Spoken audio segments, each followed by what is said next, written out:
when I talk about video game accessibility, I know that I have a tendency to talk mostly about single-player titles.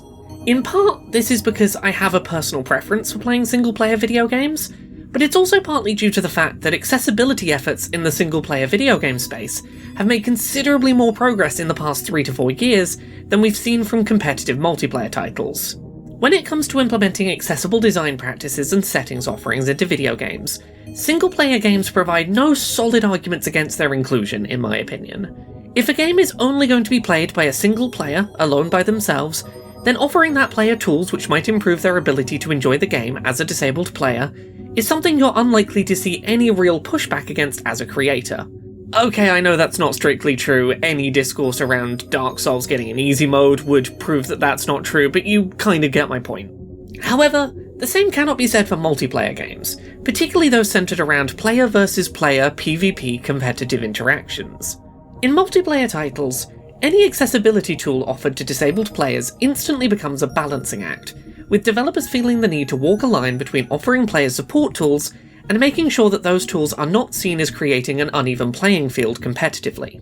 So today, on Accessibility, we're going to take a look at some of the ways that different video games have, over the years, tackled questions of PvP multiplayer accessibility, and see what we can learn from the various approaches that different developers have taken to tackling a topic that the industry doesn't seem to have settled on how best to handle yet.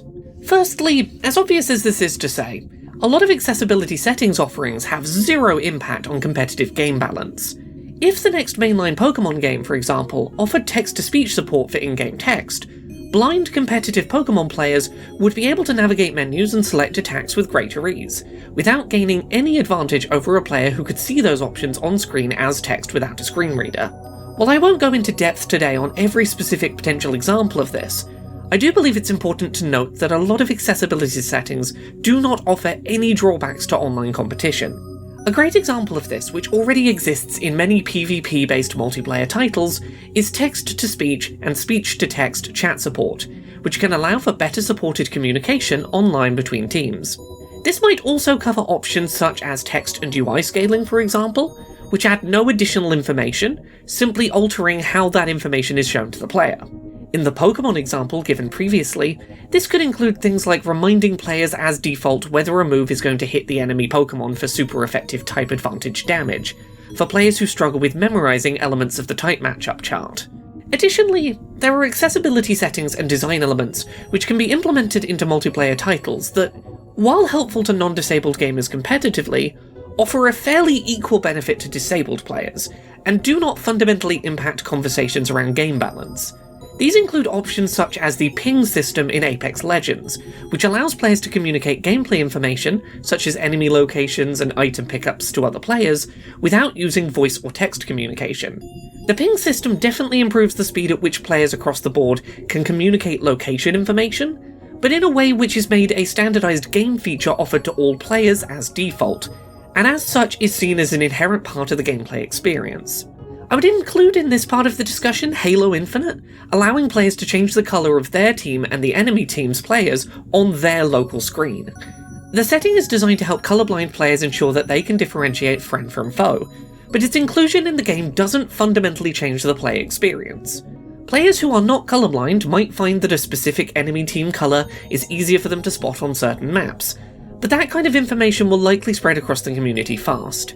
A recommended colour to set the enemy team to in competitive multiplayer doesn't fundamentally change the competitive scene, but the accessibility option ensures that colourblind players are supported. Additionally, I feel like in most cases, audio assists for blind players, such as Forza Motorsport's new blind driving assists, likely fall into this category where people are not going to complain about them being integrated into online competitive PvP settings. If a player who can see the racetrack in Forza Motorsport finds that having upcoming turn direction and intensity read to them, rather than having to glance at a minimap during a race, is helpful, I suspect that few competitive players would argue that they're at an unfair competitive advantage as a result. This is very much a case-by-case topic, but I feel that generally including audio assist for blind players is something that is pretty unlikely to receive too much pushback from the competitive community in most PvP games, and is unlikely to be seen as a net negative impact on top-end play. However, some accessibility settings do offer a theoretical competitive advantage, and that's where this conversation lets us get a bit more stuck into the weeds. Firstly, there are accessibility settings that are helpful for non-disabled players for different reasons than they're helpful for disabled players.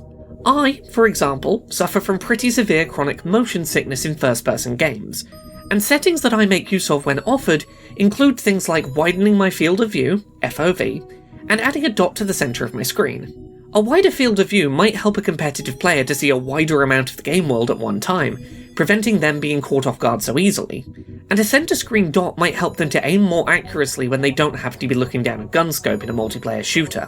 These accessibility settings would be helping a competitive player for different reasons to me, but I generally don't see much pushback to these sorts of settings being offered, as their competitive advantage is theoretically available to players across the board. The community seems to have decided generally that increasing your FOV isn't a competitive advantage if everyone has the option to do so, officially supported by the game, and as such, the fact that it also helps disabled players isn't considered an issue. It's an accessibility setting, but that is often seen as a secondary impact. It's seen as for the competitive players first and foremost generally. Some games, such as the beta for multiplayer shooter Sector's Edge, take a different approach, offering unique accessibility settings, but mandating that they come with a trade-off to discourage their use by non-disabled players. In the case of Sector's Edge, players could switch on a visualizer which showed in-game audio as coloured light, radiating from its source location. The colour of the light signalled the type of sound, while the intensity and position of the light helped players to approximate the direction and distance of the noise source. The developers of Sector's Edge decided that the correct way to discourage hearing players from using this accessibility setting was to turn off game audio entirely when the setting was active, trying to ensure that deaf players, particularly those with essentially zero hearing ability, could identify where sounds were coming from without giving hearing players additional information to work with. It's a debatable solution, one which doesn't support certain use cases, such as players who can only hear out of one ear and need help locating directions of noises, but can still hear generally. It's not a perfect solution, but it is one direction some developers have gone when faced with the challenge of accessibility options in PvP settings. The aim seems to be trying to provide equity of outcome, but it comes with limitations designed to limit its use to only those for whom it was intentionally and specifically designed. Then there's games like Street Fighter VI, which offer accessibility options with built-in drawbacks, but do not artificially limit who can use which options. The game's modern control mode, presented as the default way to play in single-player, simplifies the mechanical complexity of using the game's roster of fighters, in exchange for a little bit of lost top-end competitive flexibility. Players using modern controls may lose access to a couple of moves per character, but they are instead able to activate super moves with a single button and a directional modifier, rather than memorizing and executing an input string. Modern controls are allowed in online ranked competitive play, despite making most inputs easier to execute, because it's been deemed that it balances out due to the couple of unavailable move options.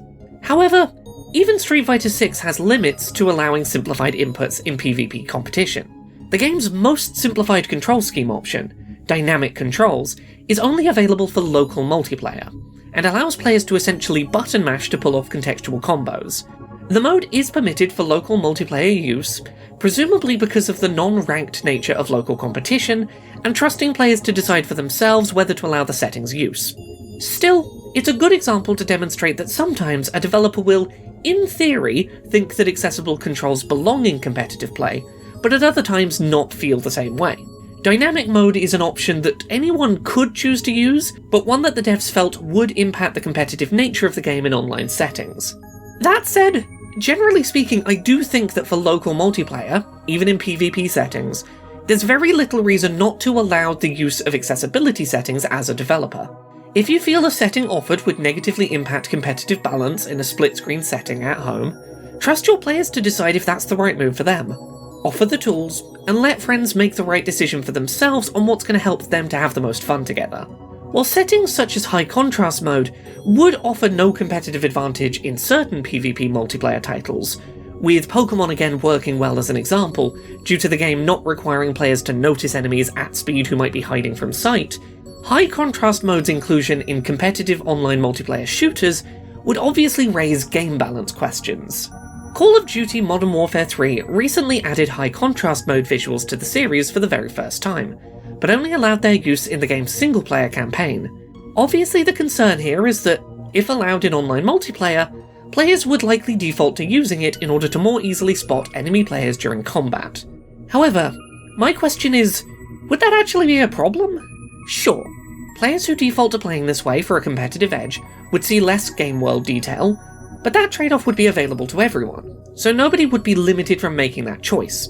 If players did gravitate toward using high contrast mode for a competitive edge, and it became the standard way to play, what does that say about your game's competitive design? If players prefer having an easier time seeing clearly what is or isn't an enemy player, would it be worth changing your game's designs going forward to make that part of how your multiplayer modes are designed? Alternatively, you could separate out matchmaking lobbies based on whether players are using accessibility settings or not during play, a method used by GTA 4 to great effect in order to support potentially the most contentious accessibility setting in PvP multiplayer, aim assist. GTA 4 allowed players to turn on aim assist features and use them during online PvP gameplay, but simply allowed players without aim assist on to filter who they were paired up with online.